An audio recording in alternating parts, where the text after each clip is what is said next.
Welcome to the Hollywood Outsider, an award-winning entertainment podcast. And this week we discuss the impending doom around the lack of popcorn, Top Gun setting new heights, and the happenings at ATX Season 11. And our outside-in topic this week, do TV series fans deserve an ending to their canceled programs? Let's go ahead and get on with the show. My name is Troy Heinrichs, not Aaron Peterson. Aaron is taking the week off this week, as well as Amanda Sink. So I only have one hoe in the house with me. How you doing, buddy? I'm doing all right. How you doing, buddy? I'm good. We get to rule the roost, run the asylum, whatever you want to call it. I feel like asylum is accurate. We'll call it Inside the Tube, because we're talking TV for the most part this week, because joining us fresh from Austin, Texas, literally off the plane today from the ATX Festival, is Mr. Kyle from NoReruns.net. Kyle, welcome to the show. Hey, thanks for having me on. It's been a while since we've seen you, buddy. Yeah, I'm not used to doing video podcasts. I'm normally doing the just audio only. See, what you don't know is Kyle actually has a twin, so we don't know if this is actually Kyle or not Kyle, but we'll get canceled before we actually get the 5th season of this podcast to find out if he's actually the real twin or not. It'll be the reveal's about to happen. That's the end of the season, and then we never get it. It's like heartbreaking. I'm already upset. You're still mad about the OA. Yes, I am. How do you know I wrote that down? It's vibes. I could just see it. You were like mouthing OA. Yeah. That's not the one I was going to actually talk about, but yeah, that you just brought up a whole lot of memories. Well, then keep those memories bottled up, because we have some things to talk about, like Johnny Depp getting 15 bills was the last number I heard, and then the number kept changing throughout the day. Do we care how much money he has? Do we care that Amber Heard is never going to work again? What is our take on the Johnny Depp Amber Heard trial? We'll go to Kyle first. I think I'm just glad it's over, but I don't think we'll ever stop talking about it. I think it's just going to go on forever. And then you're going to get more people now demanding that you get ripped out of Aquaman 2, unless they already said, they haven't said they were going to do that yet, right? Oh, I think it's confirmed now. I think it's confirmed. That's what I saw. So yeah, then the internet wins, and then that leads to more complaints on the internet, and it's the never-ending cycle of internet entitlement. What about you, John? Are you sad that the trial's over? No, not really. I'm glad it's over. I'm sad that some of the funny things that are being shared on the internet aren't going to be shared as often, but honestly, it was way too much to, like, it really just shows you how disappointing the human race is in a way. Because, this is like in the 90s, we had the OJ trial, right? And this is the 90s, this is like the 2010s version or 20s version of the OJ trial, only less stabby and bloody. So I don't know which one I like better. Well, I think you like the Amber Heard one better, because it just had time travel involved, apparently, from all the time decades that you just went through there. Yeah, I don't know how time works. So I just kind of show up wherever I show up. I'm kind of like Brick from Anchorman. You can't really tell what's going on with him. That's where I am, because you know the whole story about Brick being a time traveler from Anchorman, right? For sure. Yeah, so that's me. And I think Anchorman just dropped on one of the streaming services this month, so you can relive Anchorman in all of its glory yet again. Yeah, I'm going to be definitely sad with all the memes and stuff. This isn't a video podcast, but if you know the meme, then we can say things like, "I'll never see OA on my TV." Oh my God. I can't believe you just made the face. The crazy Amber Heard face after that is just, I watch those TikToks on repeat because they're just so great. Made fun of my small pee-pee. My mashed potatoes were lacking gravy. It's so good. We might want to start moving on before Aaron magically shows up and tries to kill both of us. He's like secretly watching this through like a backdoor thing or something. Yeah, it's exactly what it is. Well, he's going to be really mad that when he hears about this, because for some reason, people are saying that we will not have popcorn by the time our late July, August movies roll around.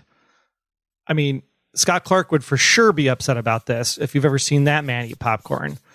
But Well, he's more of like a butter person than he is a popcorn person. Oh, I have the popcorn soup as well. Mine is definitely soup by the end of at the bottom of the bucket. Who invited this guy to be here? Come on. Oh, I think you did. Why did you guys do this to your popcorn? I don't understand. Never mind the popcorn. How about your bodies? So what's the deal here? Do you think we're going to see a popcorn shortage? Do you think it's just a ploy for the movie theaters to jack prices up and get people to buy popcorn before it's all gone because they're trying to make up money from the pandemic? Is this conspiracy theory 2022?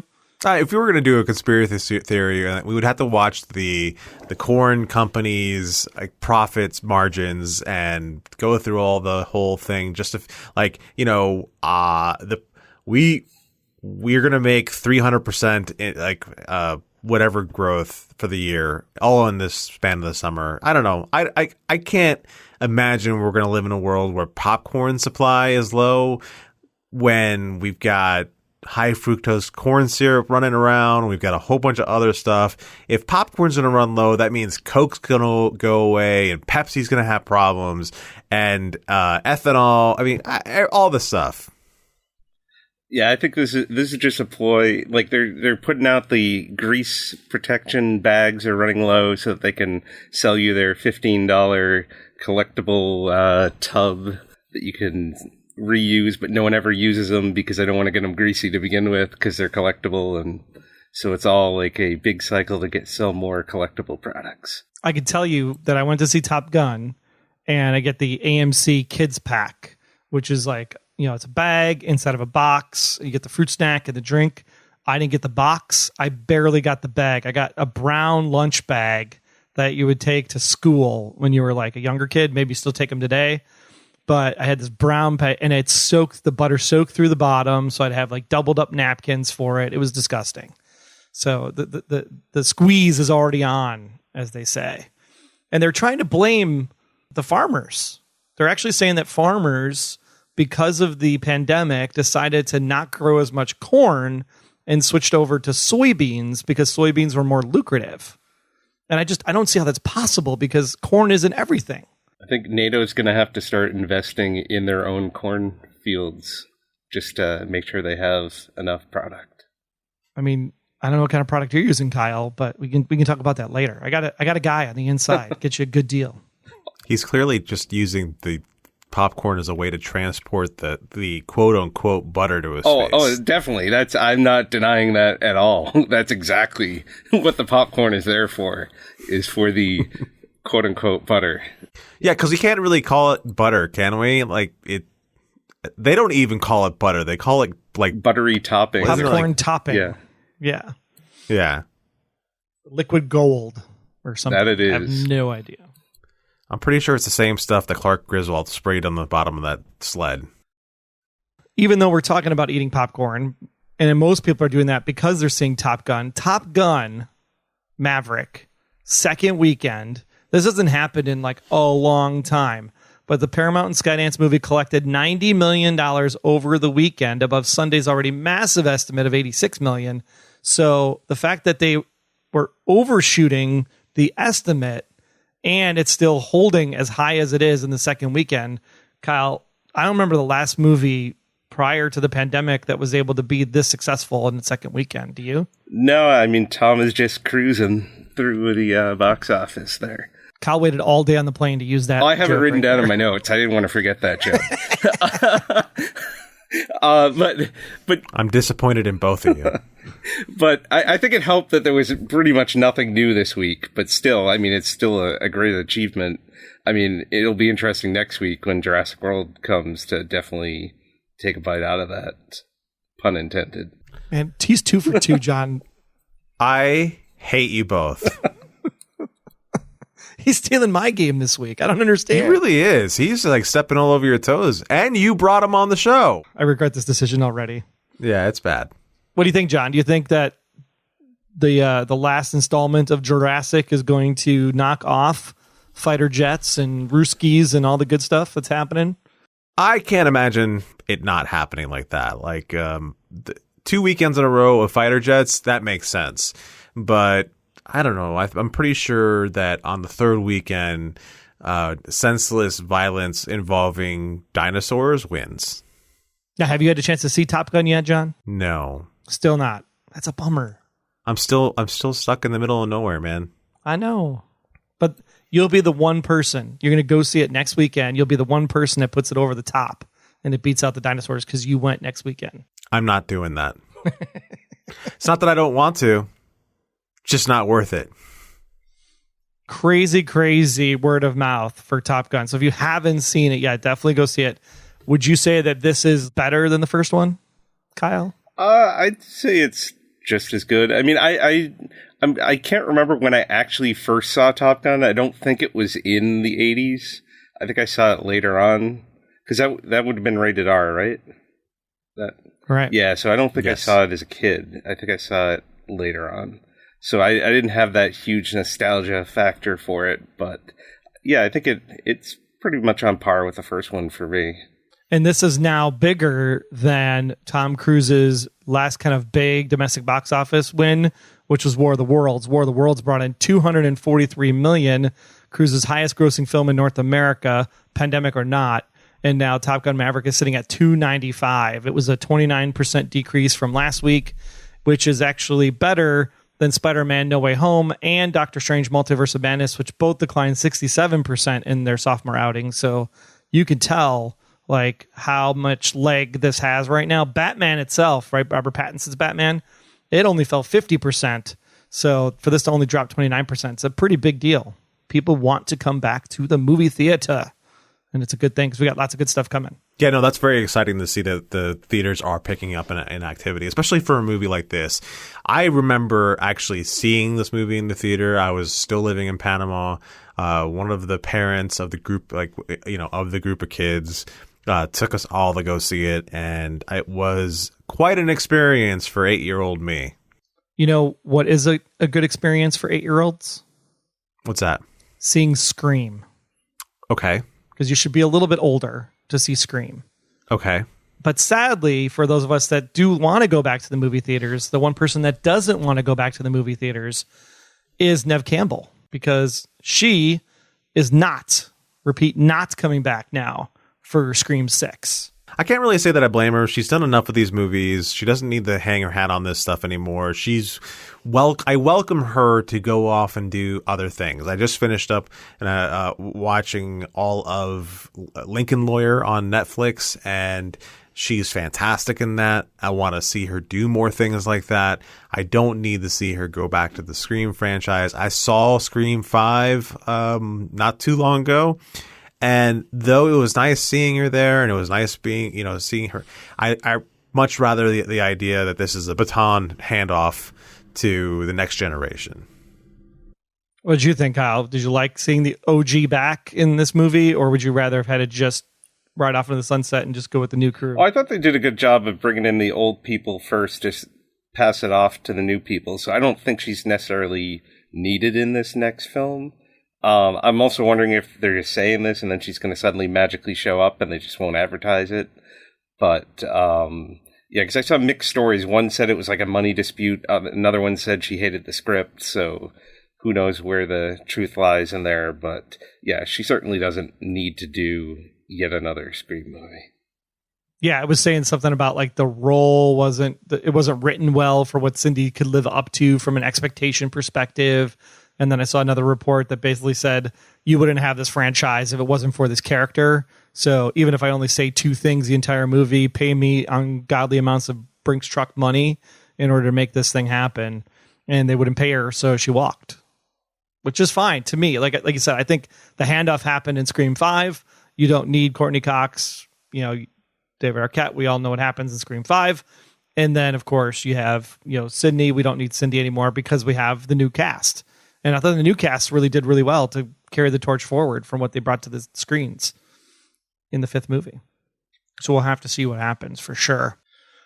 But we have a lot to talk about on this particular episode, and it wouldn't be possible if it wasn't for our patron supporters, because our show is independently funded, and therefore all of the expenses are from our own pockets, and Patreon helps fans support their favorite podcasts like this one. And once you sign up, you get immediate access to all of the content in the respective tier, including the newest Bad Movie Nights. Remember, you can always get Bad Movie Night on our other Ho feed, and you can get all the old Bad Movie Nights out there. But any new Bad Movie Nights, like the one we're about to do for this month for Jurassic Park 3, you can only get that if you go over to Patreon. That's patreon.com/The Hollywood Outsider. Support the show. We really appreciate it. It's the only way John will ever get out of his current situation, so we can afford to move him or at least build a theater near him. Yeah, either one of those actually are really great. So if you guys could just start throwing as much money as possible so that I can go buy a box under a bridge somewhere so I can start going to go see movies, that would be great.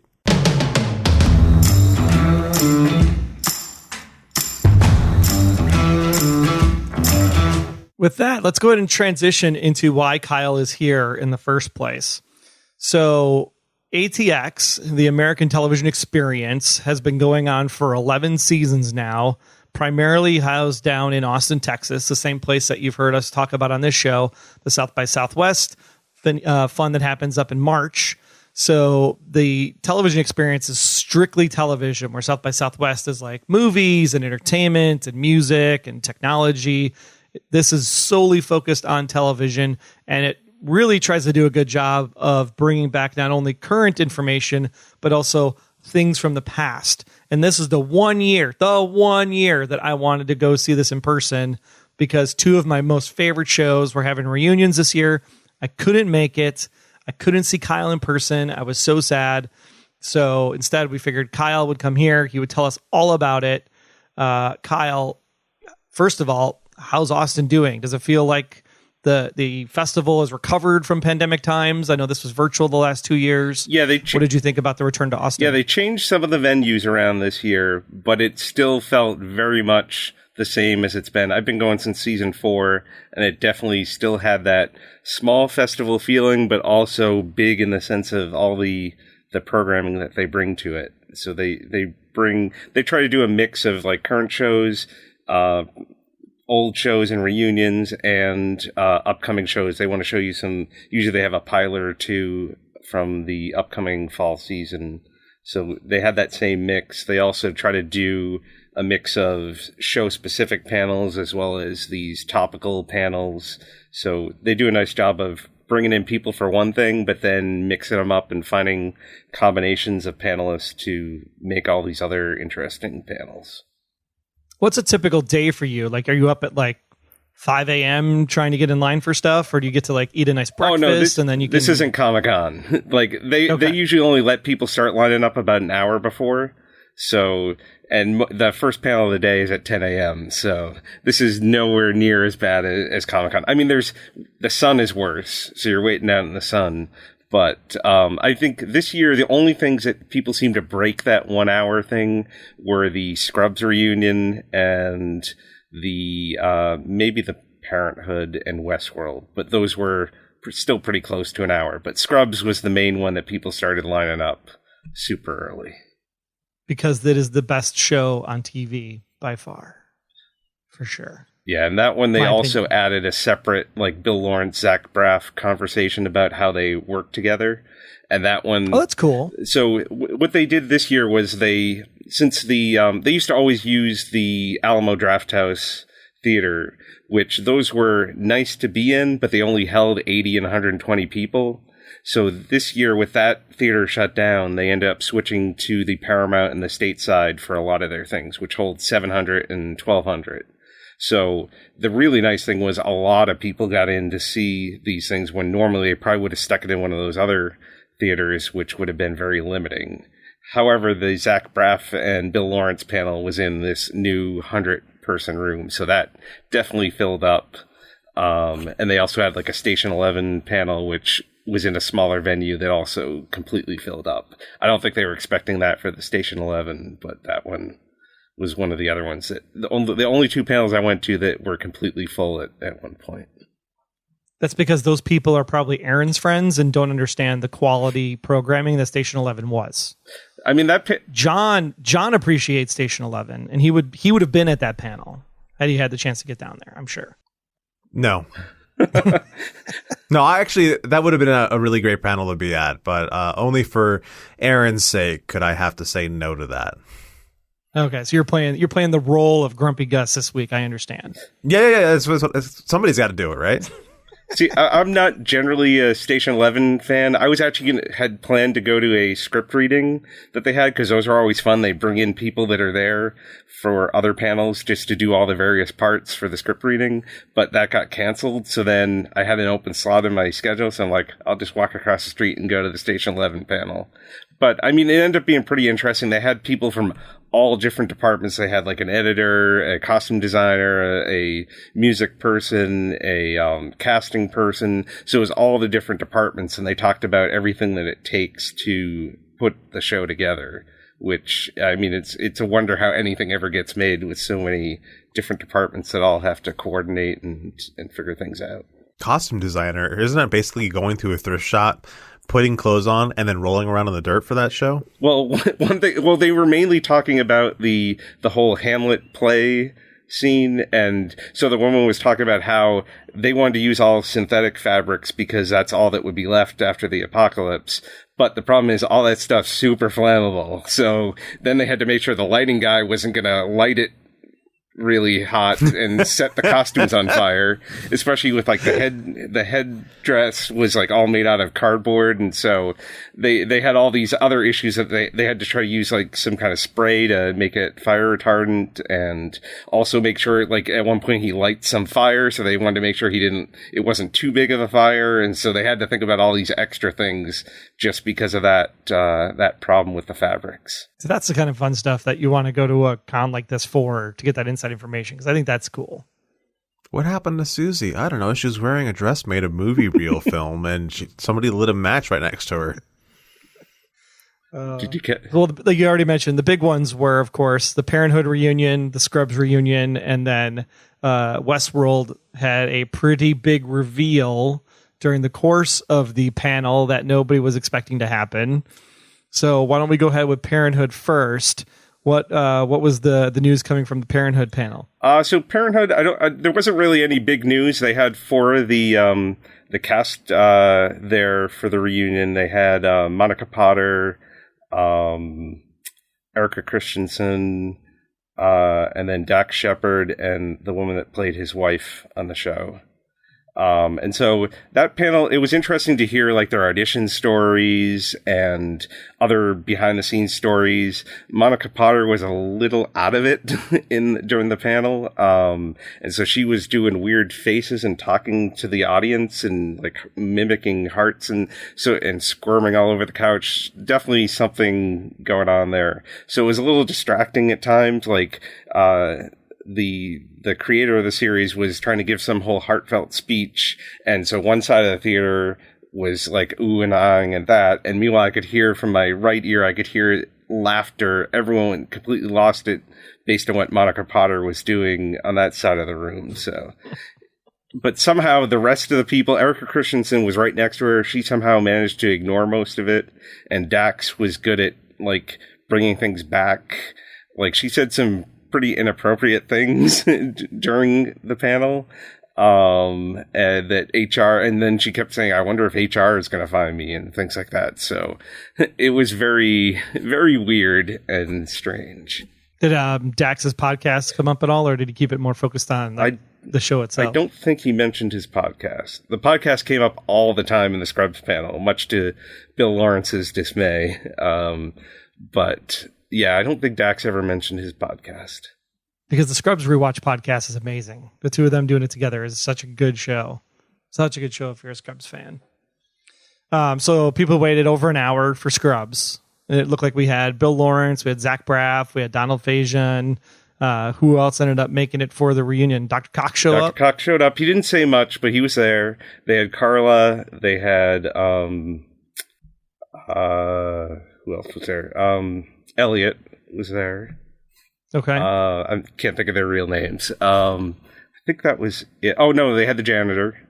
They had the janitor. Okay. Yeah, he shared. Did we find out the janitor's name finally? No, he didn't say that. He did share a story where he was walking down the street and some woman ran up to him and said, "I love Malcolm in the Middle."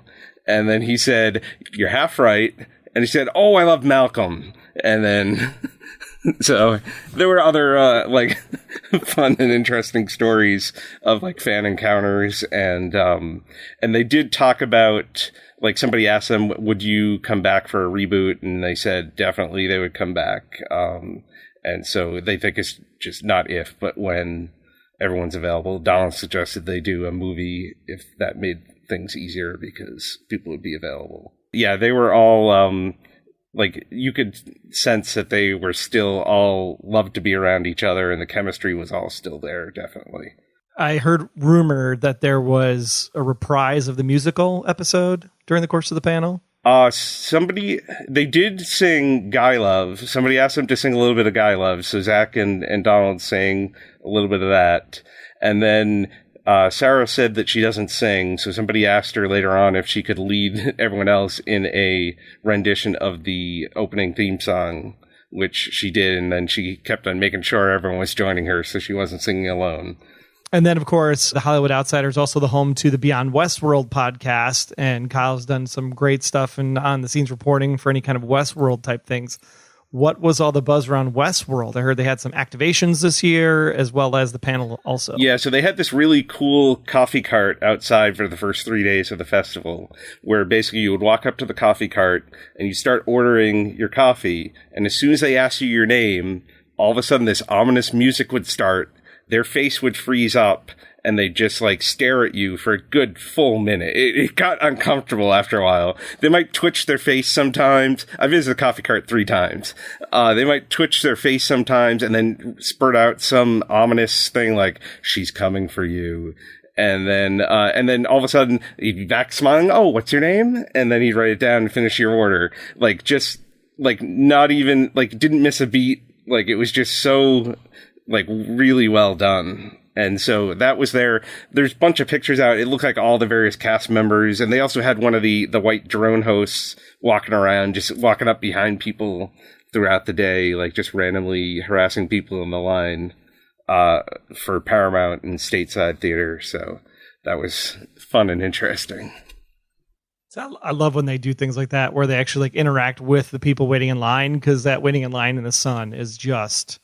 It's never a fun day. I can't imagine, especially when you're talking summer in Texas, right? Yeah, and I can't imagine it's fun for the person in the drone host costume in that heat. Like that person's only out there for 15 minutes. They like switch them out, I'm sure, like the different Mickey Mouses over at Disney World. So then inside the panel for Westworld, did we get any good tips on season 4 or what all went down inside? Yeah, so we were hoping that we were going to get like to see the full premiere, but all they did, they showed us one clip, which was basically Bernard and Stubbs in a diner, and then something happens and Bernard takes care of it while Stubbs is happy eating and listening to music in the diner. But then it does lead into the reveal of Aurora Perrineau's character. We don't know her name, but we get to see her and get a glimpse at what she is. And did they tell us what Dolores is going to be doing? Yes. Evan Rachel Wood, how is she going to fit into this whole thing? So what they were telling us was there's this nerdy single lady named Christina who's off in New York, in a city that looks like New York City, this woman that looks like Evan Rachel Wood. And she is a writer, and she is being set up by her roommate, who's Ariana DeBose. And so who may or may not have a crush on her, and she just sets her up on all these bad dates. And since she's a writer, she's seen a lot of rom-coms, and she may like James Marsden, so maybe she imagines that one of her dates looks like James Marsden. So that might be a good date. Maybe that one goes well because she likes how he looks. Like, Lisa Joy is brilliant at giving these maybe this and maybe that, and like won't really tell you like definitely what's happened. Like, maybe this is what happens. And but she's saying this is as close as she'll ever get to writing a rom-com because her mother loves rom-coms. But so that's all we really know about the character. She said definitely what happened to Dolores happened to Dolores. Dolores is done. So the one that we knew as Dolores Prime is officially deceased. Yeah. Got it. Okay. Spoilers, jeez. You had 2 years to catch up on season 3. And James Marsden made a guest appearance, I heard, at the panel. Yeah, so they started off the panel saying, we're only taking questions via Twitter. So then, like, mid-panel, he's like, oh, we have a live audience question. So it's like, this is some sort of setup because we were already told we're not taking questions from the audience. And so then this guy stands up in the back and says, oh, Teddy's my favorite character. We can see more of him in season 4. And so then they pan over to him and then we see that it's actually James Marsden. So then they brought him on stage and he joined them for the rest of the panel. So there is hope that we're going to see Teddy back inside of the season potentially. I mean, we'll definitely see him as one of these dates. I don't know if he's playing James Marsden or if he's playing Teddy or what he's playing. They were very vague. They were not giving details. Because any particular body could be any particular host at this point. Yeah. Because we have to play by the new rules. There are no more rules after season 2. And you can, of course, check out Westworld on HBO and listen to the Beyond Westworld podcast here on thehollywoodoutsiders.com. That just sounds exhausting, honestly. The whole, like, there are no rules. There are rules. There are no rules. Everything's open. What? That door. What door? All the fun stuff that it all entails. It's so good. I can't believe it's going to be coming at the end of the month. I know. It's going to be a long 3 weeks. Any good eats? Any other good things around town that you guys ran into besides just the panels? I really only ate at one restaurant the whole time I was there. I just got some tacos one day. Otherwise, I was pretty much in the panels most of the time. They did have a lot of these organized, like happy hour type of things where maybe like sometimes they gave food at those and they had things in the morning that you could go and get like a bagel and some drinks. So they had a bunch of places that you could actually get food for free if you were just trying to quickly grab something before your panels. And then Lifetime had a huge spread of food on the final day for their Flowers in the Attic Origins series. Like they had a premiere for that. They showed the first episode and had a Q&A with cast. I didn't go to that one. I did visit the food quickly before I headed to the airport, and it was really well done food. But food is important at these events. Get to rub elbows with anybody? You bumping any famous peeps? Not this year. Like in the past, like everyone would always congregate at the SFA, the Stephen F. Austin bar at the end of the day, and we couldn't, since that was no longer the headquarters this year. We were having trouble figuring out where everyone was like sort of hanging out at night. We tried another bar another night, and we didn't see anyone there, so we'll have to figure that out now that they changed the headquarters. Cool. Well, if you want to check it out, where do people go to see your stuff, Kyle, for all the daily wrap-ups that you guys were doing? You can head to noreruns.net, and I've been posting my wrap-ups, and I'll also have I did the red carpet the opening night, so I'll have some video interviews for that as well. Cool. And if people are interested in doing season 12, can they buy, is there like an early sign up for tickets now, or do they got to wait? They haven't sent that out yet. I assume they'll probably have something very soon to sign up and buy badges, but you can just go to atxfestival.com and they'll update that with the information. Sweet. Awesome. Well, I definitely want to try to make sure I get there next year. It was really close this year. I just could not make the dates work because my kids were graduating from 8th grade. So it's kind of an important milestone. But Scrubs, I mean, Eagle, Guy Love. It was hard. They did mention Eagle. Like when the reboot came up, Zach Braff was like, "You just want me to ride Donald now when I'm older now." But he should have done it when he came out and they introduced everybody during the course of the panel. Like that's exactly how they should have come out together. Just saying. But let's go ahead and move into our spoiler-free reviews and what we've been watching here recently. There wasn't anything that came out at the theater this weekend, and I know Kyle was a little bit busy at the festival, so I'm looking to John. Was there anything that you watched on Netflix or Paramount or any of those other fun streaming services this weekend? I was about to say Stranger Things, but that wasn't this weekend. So no, No, I didn't watch anything. What about you? I'm the same way. I spent my entire last weekend doing the Stranger Things, the Obi-Wan, all the fun stuff.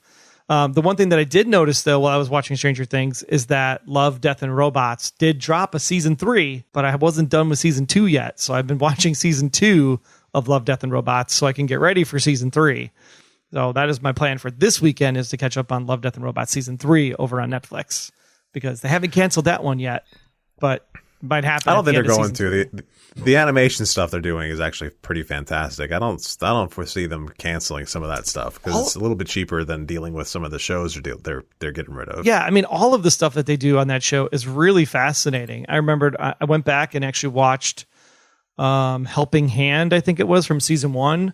It's an episode where this lady goes up in a capsule into outer space, and she's going to fix a panel on the end of the space station. And then some random debris ends up flying at her, and she ends up getting knocked off into space. And of course, they can't get to her. And the premise is basically her trying to figure out the best way possible to get back to her spacecraft. And just the animation for space, and she has to take her suit off, and like basically her arm, gets obviously, cold in space, and then she breaks her arm off in order to use it as like a projectile to create momentum. Sort of anti-momentum to go in the direction, because obviously your jetpack is malfunctioning. And just the colorization they do in that episode alone with space and the grayness of it, I just thought it was really fantastic on how that's all. So it sounds like what she ran into in that episode was love then, right? Yeah. Because it doesn't sound like it was death or robots. No, because you were assuming that she was going to die. And I think that was the cool thing about that episode, was that she ended up not dying, but just losing a helping hand, because she didn't end up with an arm at the end of the episode, which is kind of fun. I do have 2 recommendations. One premieres this coming weekend, and the other is currently airing. So one of the things that they had at ATX was Dark Winds, which is a new show that premieres on June 12th on AMC. It's this like noir murder mystery 70s 70s set TV show about 3 tribal police officers investigating both a murder and a bank heist, and all this stuff is all interconnected. And it's 6 episodes. It premieres on Sunday, and then it's released weekly. So if you get AMC Plus, you might get the first 2 episodes that first week instead of just 1. But I watched all 6 episodes. I got to talk to some of the producers of that. I think it's really well done. It has lots of twists and turns. It's very specific to this Native American story, but also the characters and storylines are all very relatable just to anyone. And I thought that was really well done. And then, did it actually end at the end of the 6th episode? So that way there's no cliffhanger. We're not going to get it canceled or anything. Nope, complete story. So there's these, I guess there's these Leap Horn and Chi novels.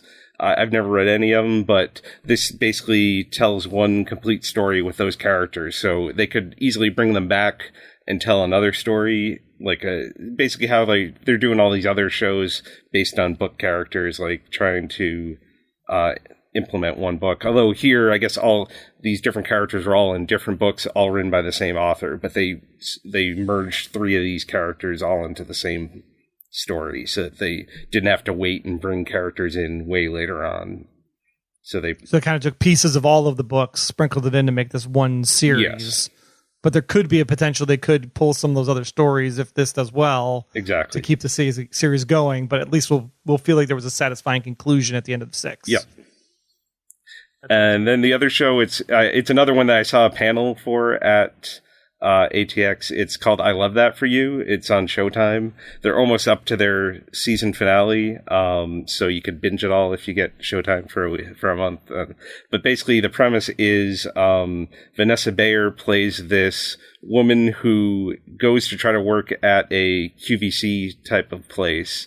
But in order to get the job, she says that her childhood leukemia came back.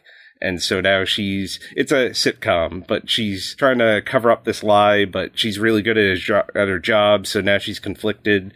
Like, does she tell them the truth about what happened?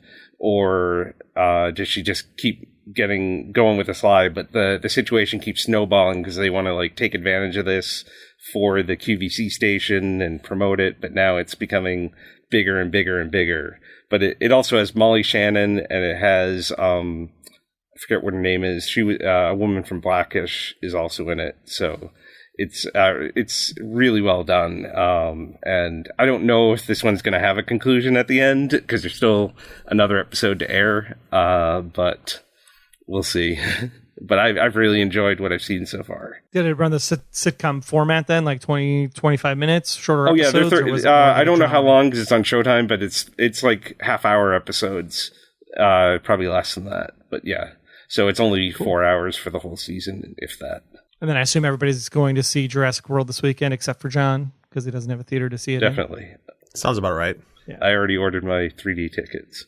So people are going to see it in D-Box. I don't understand what the fascination is with the D-Box theater. Have you done a D-Box theater? I don't even know if there's one around here. That's where they shake the seats, right? Something, yeah. Like full 4D immersion, dinosaur stomp on your head during the course of the movie or something. Yeah, the acid in your face from the Diplosaurus. Well, that was just the popcorn topping. It wasn't really. This acid tastes delicious. This is great. I just don't the AMC Prime Dolby Theater. The amount of like rumble in your butt from the afterburners in Top Gun, or like an AT-AT walker like on the beach, that's enough. Like I don't need to be jostled around after I had popcorn soup, because I think that just would not be a good result for anybody. My opinion. But some people on this podcast apparently are going to go see it in D-Box. So we'll get the full report next week on the show. All right, with that, let's go ahead and move into our From the Outside In topic.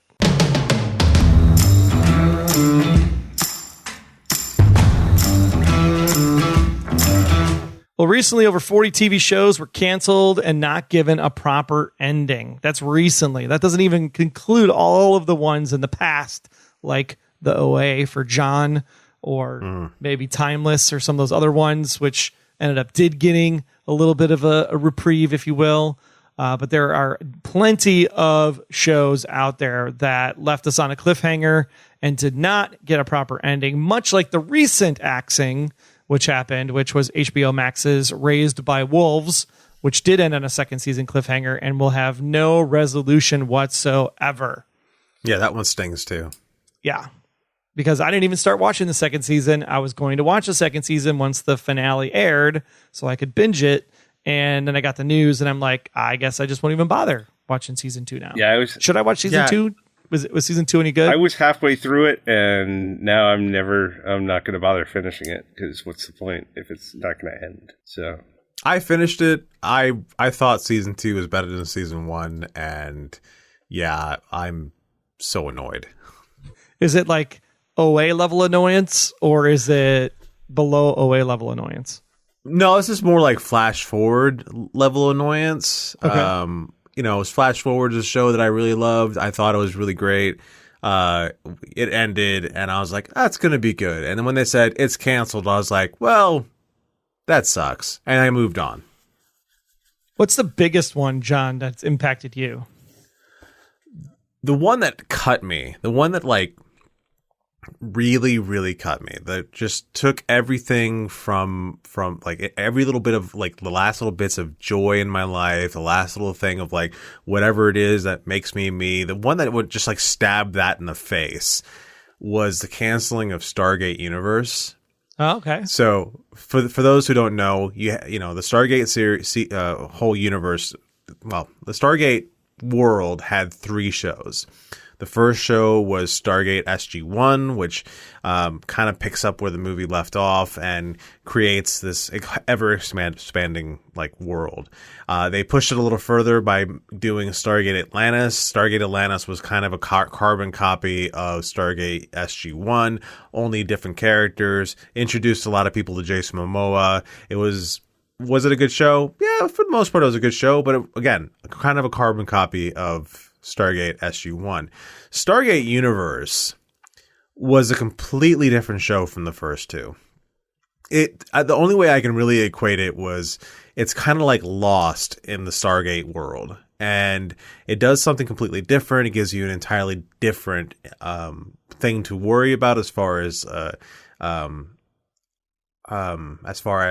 like quote unquote villain, and it plays with some ideas of how space is supposed to work, because the whole thing takes place on a spaceship that's traveling through the universe, and yeah, it was just like the cast was something completely different. The characters were completely different. Everything about it was completely different from the first two shows. And it really pushed the envelope as far as like really good acting is concerned. As far as for me, was they had some really fantastic actors on that show. So when they ended the second season on a cliffhanger, I was excited to see where they were going to go, but I had already started hearing rumblings that they might cancel it. This is also back in the day of Sci-Fi, otherwise known as Sci-Fi, otherwise known as the channel that I will not watch anymore. And then, I got that news. It broke me. Absolutely broke me. And he's never gone back to Sci-Fi ever since. No, I really haven't. Actually, I got tricked into going back to Sci-Fi by people telling me that I needed to watch The Expanse. I watched the first couple of episodes years ago of The Expanse, and I was like, nope, not going to happen. It's sure, it looks cool, it's great, but it's on Sci-Fi, and I'm not going to give Sci-Fi any more of my attention. And then recently, because I had nothing better to do with my time, I decided to pick it up, and it is a fantastic show. And then Amazon takes it over. And you can see exactly where all the Amazon money goes, because it goes everywhere in that show, and it gets even better. So, and even that one ends on a maybe we will get another season, maybe we won't. But yeah, that was like, again, Sci-Fi can go screw themselves.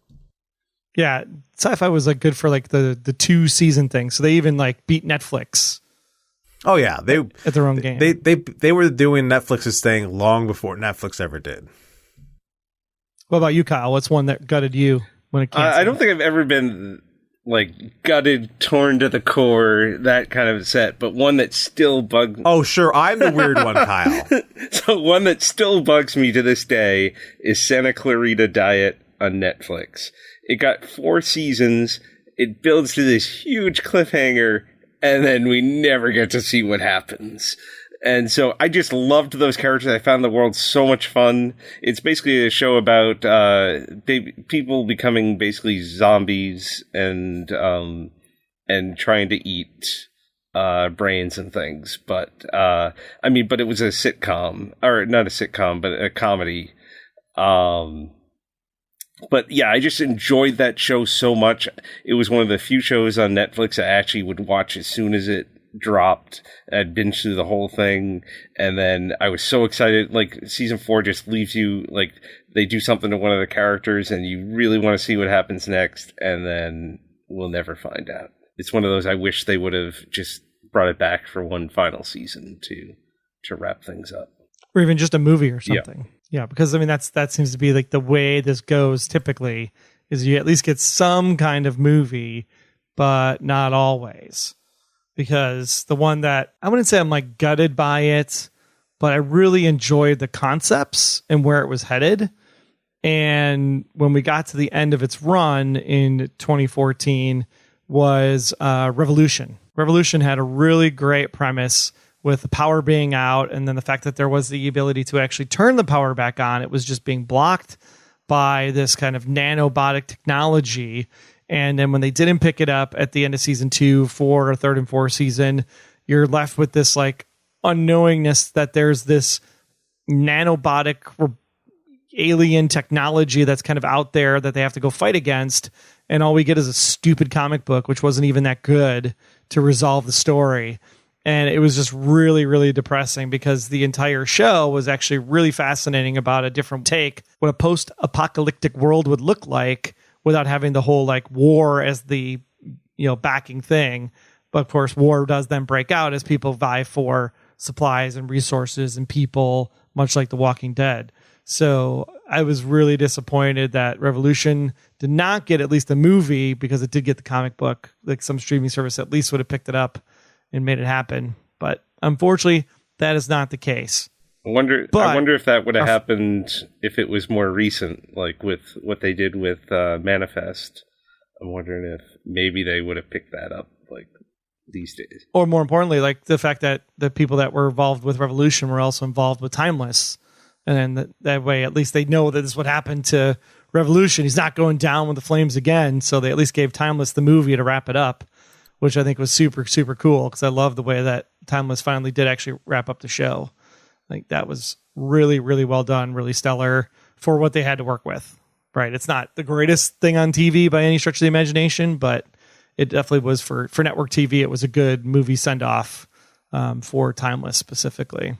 So speaking of Timeless, it kind of fits into one of these like happy surprises. So what's the one series that you were shocked actually got a extra season or an extra ending or a TV movie to kind of wrap up the story, Kyle? For me, it was Zoe's Extraordinary Playlist. I thought that was, when that was canceled, I thought, okay, we're never going to, they left on a cliffhanger.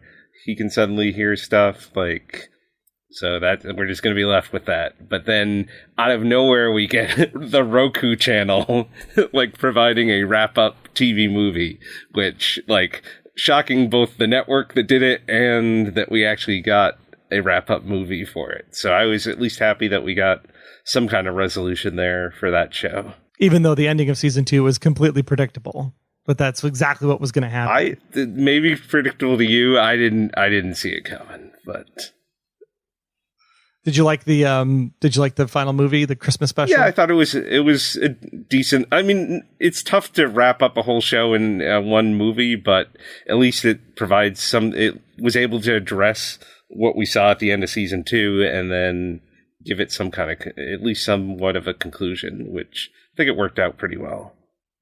Yeah, allowing Zoe to move on from her dad and the feelings that they all had around him, and they could kind of start their lives over in a new spot, which I think was kind of cool. Yeah. What about you, John?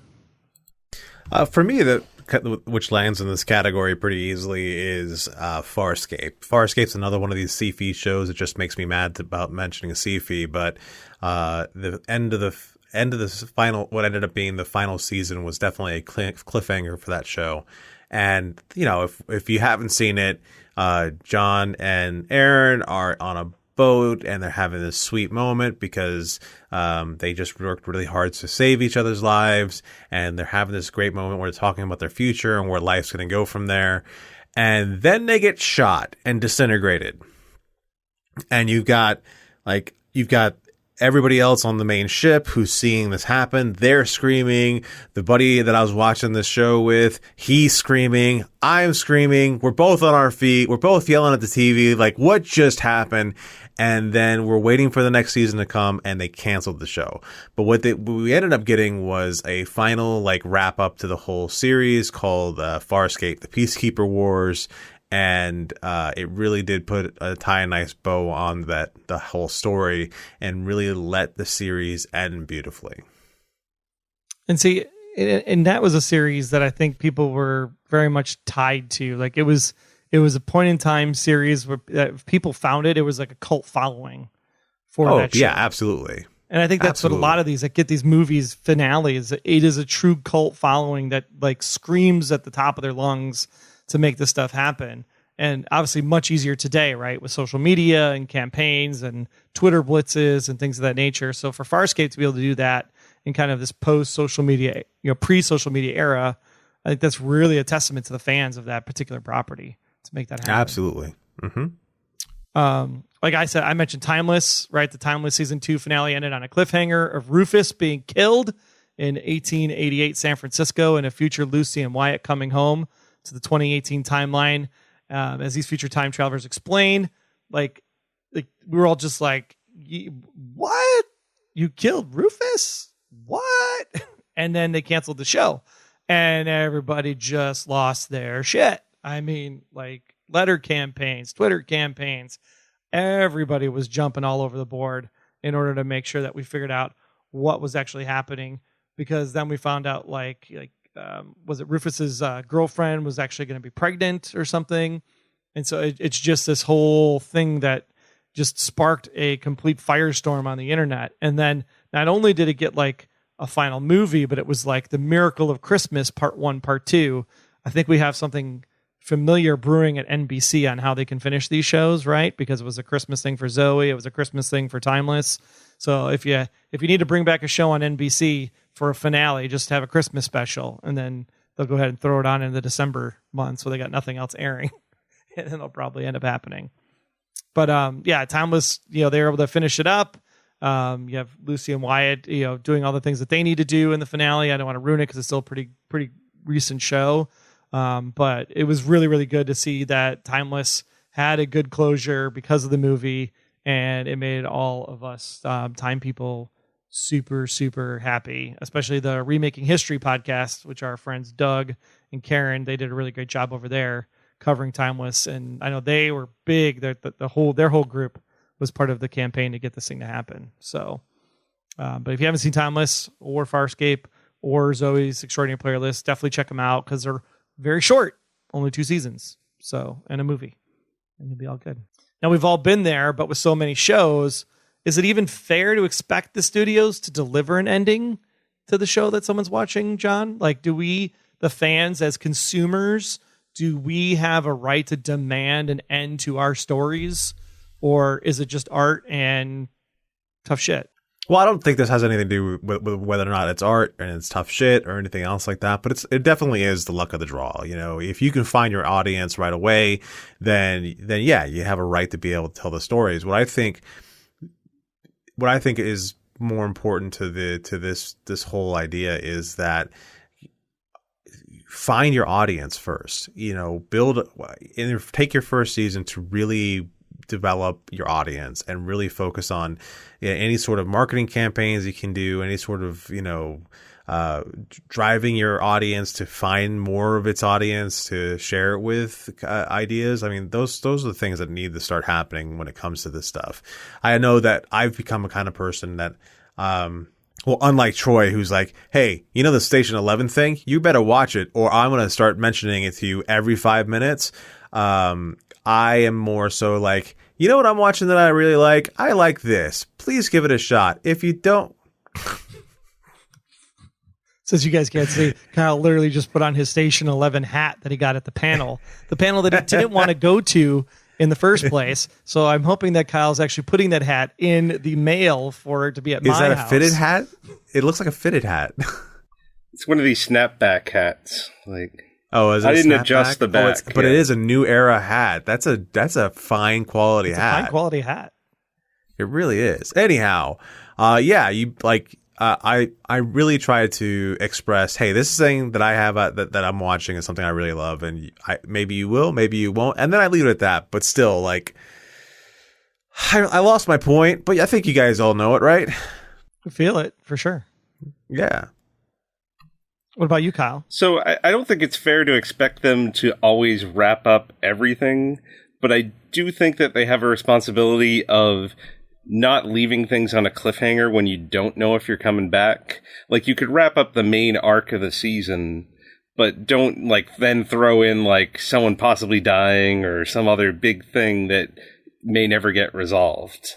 And I think it's also on, especially when it comes to the streaming networks, if it's been 3 or 4 seasons in, and you gotta let people know ahead of time that they're on the bubble or something, that they should probably provide an ending and wrap things up, because you're probably not gonna pick them up again. So, especially there where you're on streaming, you've now devoted 3 years, or any show, if you've already devoted 3 or 4 years of your life into watching this thing, and now all of a sudden it's never going to get a conclusion, I'd say, or just if you're planning on throwing in some cliffhanger and it gets canceled, go back and edit it before it airs and remove that extra little ending there to at least.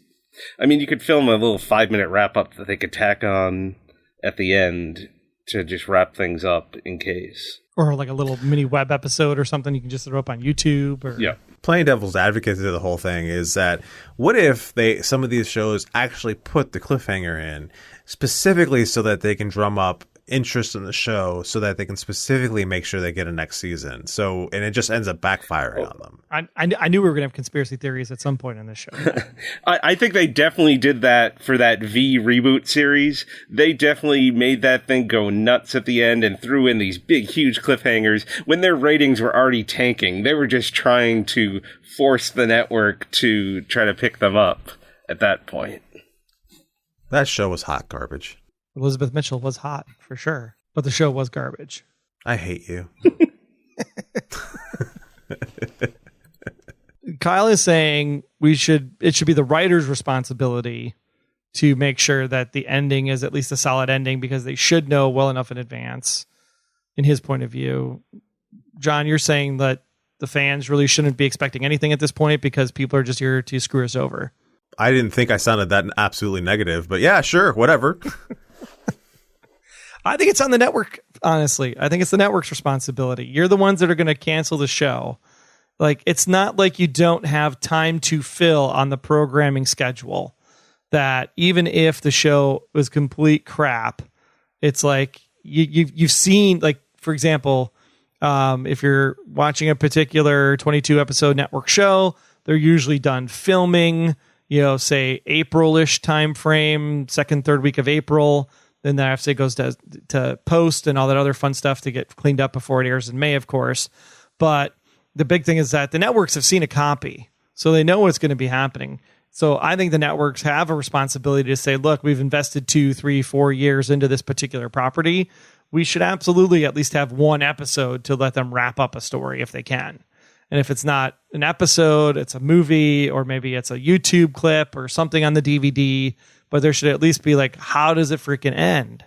And I think that because if I'm the network, I want to make sure I lock in the property, because the minute I cancel the show and then someone's like, oh, here's the fan campaign, think like Jericho with the whole nuts and everybody shipping the nuts to the front door. Like that, if that would have happened today in a streaming area, Netflix or Hulu or Peacock or Paramount, somebody would have picked that up right away because of the buzz that it would have drawn. It would have brought in the subscribers that they need.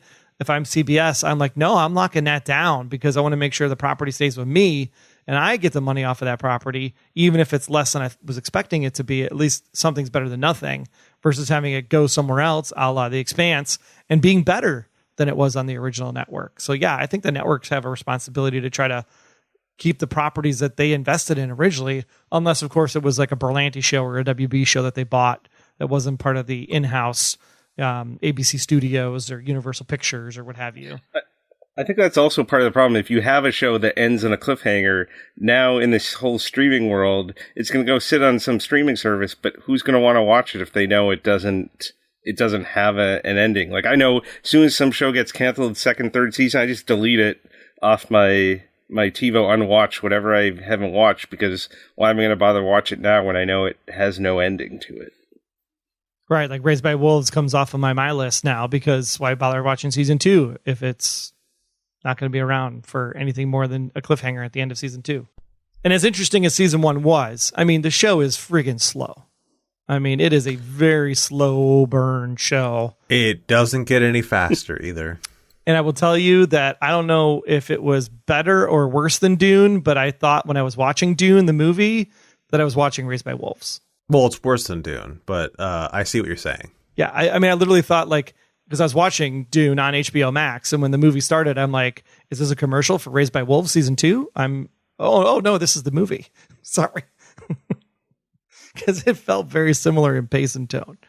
Very similar. The Chosen Child. I mean, the story is pretty much the same thing in a lot of ways. Are you talking to Harry Potter and Star Wars? No, well, that too. But way to bring it back around. So we had a few listener comments on our topic. We had this one from Scott Calgaro. He mentioned Almost Human. I'm a huge Carl Urban fan, and that show had so much potential. Story was awesome, production value was very high, and the casting was perfect. Minka Kelly's in that one, by the way. That show should have been a huge hit, and I would agree. The problem is, Kyle, you know this better than anybody. What did Almost Human suffer from? It was on Fox. Yeah, it was Fox. It was the Fox sci-fi show that never gets picked up ever again. The Fox Friday sci-fi show that gets its air schedule messed with because they actually aired episodes out of order, not a sequence. So then people get confused on purpose so that they cancel the show. Super annoying. Super annoying. Because Almost Human was actually pretty good. I did enjoy that one. Let's see. Wayne Henderson mentioned Alcatraz, also a Fox sci-fi show. Oh, that's actually another one that annoyed the crap out of me because I thought that was pretty great. It was really, really great. I like the concept, the idea, the whole time travel part of it, everything of that. The last 3 episodes really picked up steam, according to Wayne. When they started showing the time travel experiments, I was totally hooked. And I don't disagree. We didn't mention Freaks and Geeks. Ty Nelson said, Freaks and Geeks.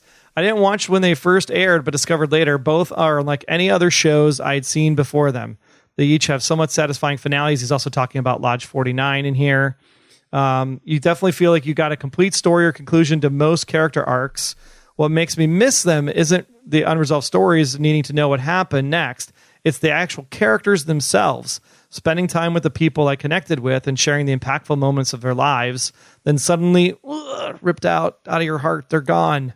They're now like old friends who drifted away, but you always wonder, what are they up to today? And then you go, yeah, Seth Rogen, what are you up to today? He's not living up to anything, is he?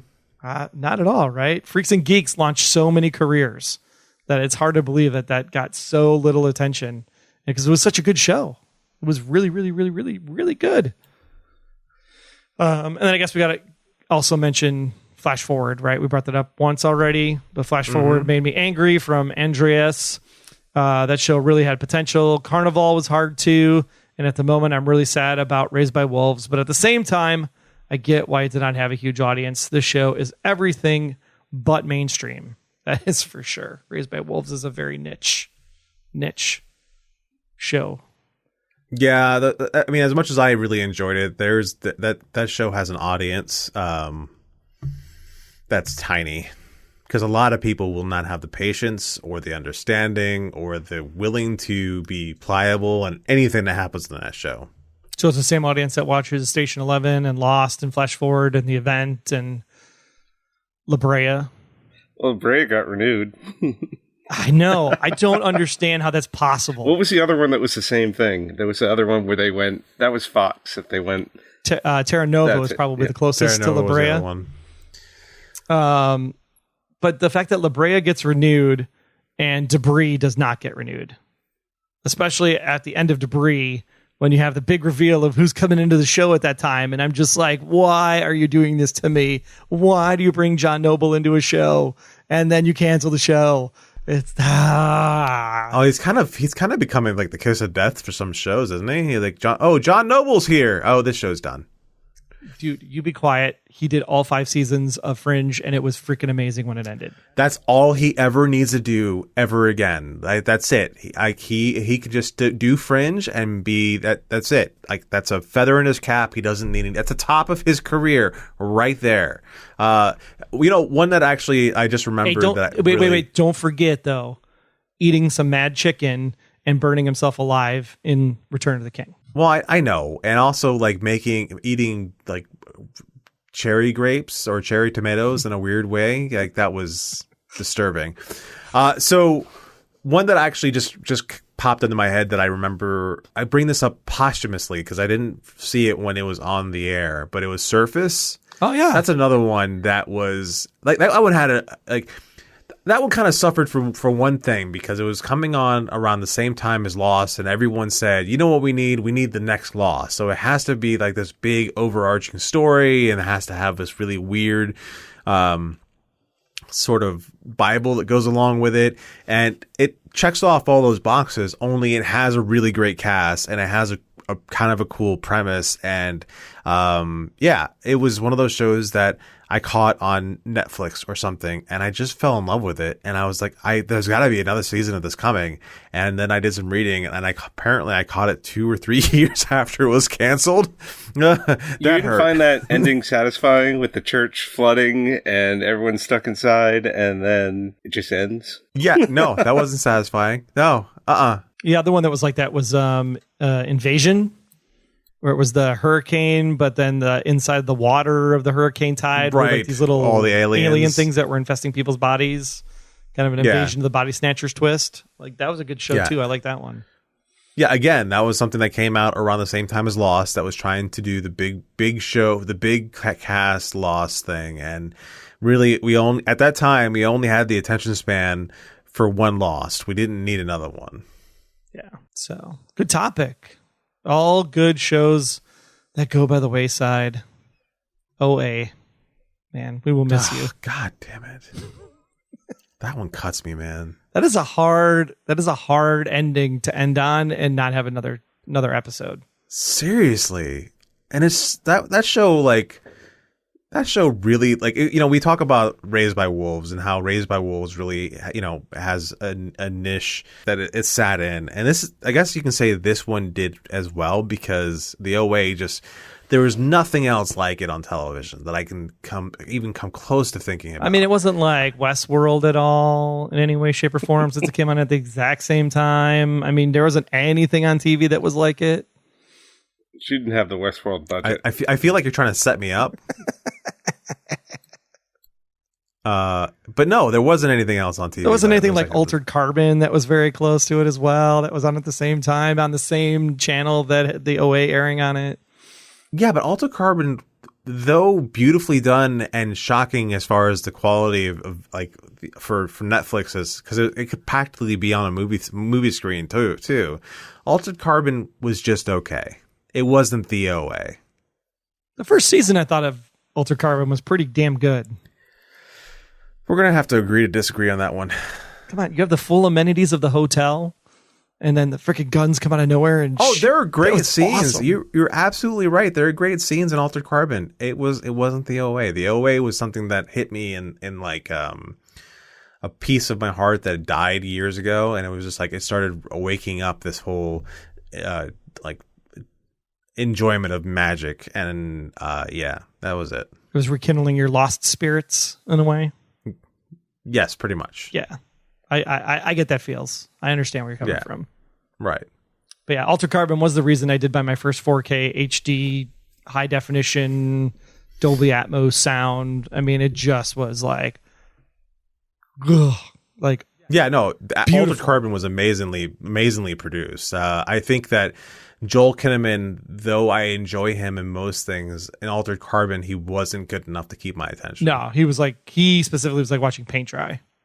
Yeah. Yeah, but the second season was not as good for sure. And then that had Anthony Mackie. Yeah.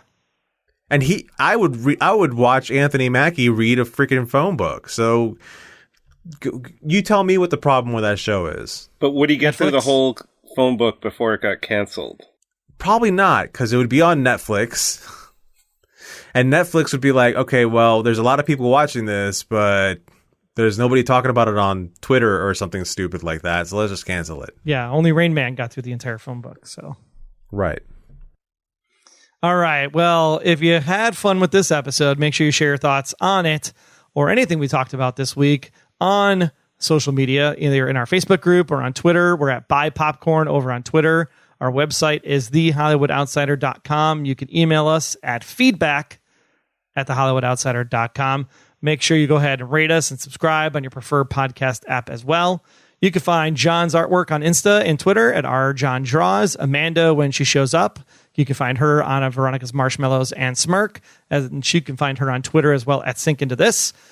Aaron, you can obviously find him at Aaron Smirks on Twitter and over on his podcast, The Blacklist Exposed with me, Beyond Westworld podcast with me, and also on Presenting Hitchcock. And then, of course, you can find me at Troy Heinrichs and at The Blacklist GSM for The Blacklist Exposed. And Westworld comes back June 26th, and we'll have the podcast out hopefully the day after, beyondwestworldpodcast.com. Thanks so much, Kyle, for being here. Again, you can find Kyle at noreruns.net on the web. And where can they find you on the Twitters, Kyle, if they want to reach out to you? You can find me at Kyool, KYOOL, or at No Reruns. Nice. Sounds good. With that, we're going to play a little bit of a game, a little bit of a conversation. Open mic night. Kyle, you're the guest. So anything you want to talk about, The floor is yours. Wow, this is really open. I didn't even know this was coming. How about, who is your favorite character actor? Ooh. In a TV show? Who do you always see? You may not even know their name, but when you see them on something, you're always going to be like, it's that guy. That's a good question. I would actually say it would have been David Harbour, but I don't think he qualifies anymore as just a character actor because he's kind of crossed over into more of a starring role in a lot of things, thanks to the power behind Stranger Things. But I recall all the different times I saw David Harbour in something, and I always liked seeing him. And I didn't know who he was then. I couldn't even tell you what his name was. But I saw him in Equalizer, and he played kind of a dirty cop in Equalizer. He was great. I saw him on several different episodes of Law and Order, and he was believable in the different, as the quote unquote criminal or villain or whatever it is you want to call it on Law and Order. He was also great in those things, and he would pop up from time to time in different movies, and there was just something about him that I always just liked seeing. And now I'm really happy to see that he's kind of crossed over into more of a starring position since Stranger Things. I was thinking maybe William Fichtner, thinking Invasion, because he was in Invasion. William Fichtner seems to come to mind. He's always kind of that same kind of person in most of the stuff that he does. But whenever you see him show up, you're going to get quality work and everything that he's put to the screen. So I might have to go with William for sure. Yeah, seeing him in Dark Knight when he's he's that mob bank manager. Right. He was the best person for that because he looks like, a bookish, kind of not that impressive of a guy, but then the bank gets robbed by the Joker and he's walking around like he's Billy Badass. Like I can see William Fichtner being one of the few people who can make that transition. Oh, and the fact they played 3 different characters on As the World Turns Alone. I mean, that is the quintessential character actor right there. The fact that you can have that long of a run on a soap. Isn't that kind of a prerequisite on the soap? Like how many people can you do? Well, I can do me. You have to play your twin. You have to play your twin too. You definitely. Right. I can play my own twin. I can play my twin, and I can tuck it so that I can be my female twin. That's kind of the prerequisite for a soap. So you're not impressing me. And then the fact that he can go from Grace Under Fire all the way over to Entourage or even Prison Break, right? When he was Alexander Mahone over on Prison Break. I mean, such a wide range. Now you're just reading his IMDb page. I totally am. I remembered him on Prison Break though. I did not know he was in As the World Turns. It's 3 different characters though. I had to look that one up. Oh, see, you did that stealthily. I didn't even know you were on IMDb. What about you, Kyle? I have no idea. I knew this was coming back to me when I brought up the question, and I still couldn't think of a name. Poor Kyle. He's like, Google I'm going to stump them with this, and then we came up with something pretty quickly, each of us, and he went, shit! You're reading my mind! Meanwhile, all that stuck in my head was, oh yeah, at the Scrubs reunion panel, Beard Facet was in the audience. Oh, was he really? That's great. And so I'm like, has he been in anything else? Maybe he's a character actor. Well, you even say the janitor is probably one of those people that would fit that bill. He does. He actually does. Janitor does. He did get his own show for a little bit, which was in the middle. That poor person was like, I love Malcolm in the middle. I was like, you're almost there. But yeah, he got his own show. But at the same time, yeah, he wasn't it. It's isn't the whole story behind him being on the show? Like he was only supposed to be on an episode or two, but he kind of tricked his way basically by being hysterical. That's like that with most characters, though, that have that background part. I mean, Hisham Tafweek on the Blacklist and Aram on the Blacklist, same exact thing. They were there supposed to be for one episode, and then they both just the fans loved them, so then they wrote them in as, the rest of the season, and then became recurring roles later on down the road. I mean, the whole premise of that whole thing, right? The penny in the door. That bit is why you watch Scrubs going forward, because you want to know, did he put the penny in the door or not? and you had to wait all the way to the end to find out. Chris Pratt on Parks and Rec. That show really revitalized him. I mean, he was on the verge of becoming somebody special, and then kind of like ended up in Too Many Stupid Movies, and then he got married to Anna Faris, and she was carrying him along through all, her big starring roles that she was getting, and then all of a sudden, like, people started liking him. So good for him. All right, Couch, come up with one yet? I'm gonna have to take a pass on this. I can't think of any name. Kyle's not welcome back ever again. Can't even answer his own question. Had I known I was going to ask a question beforehand, I might have had an actual answer to it. He's all like, that David Harbour one, that one was pretty good. Great. Damn it. Who invited this guy anyway? I swear. I'm going to say it again. You. All right. Well, thanks so much for being here, Kyle. Super appreciate it. And remember, the next time you head to a theater or go to the ATX Festival Season 12 next year in the Paramount Theater, buy popcorn. If it's available. It might be made out of soybeans the next time you eat it.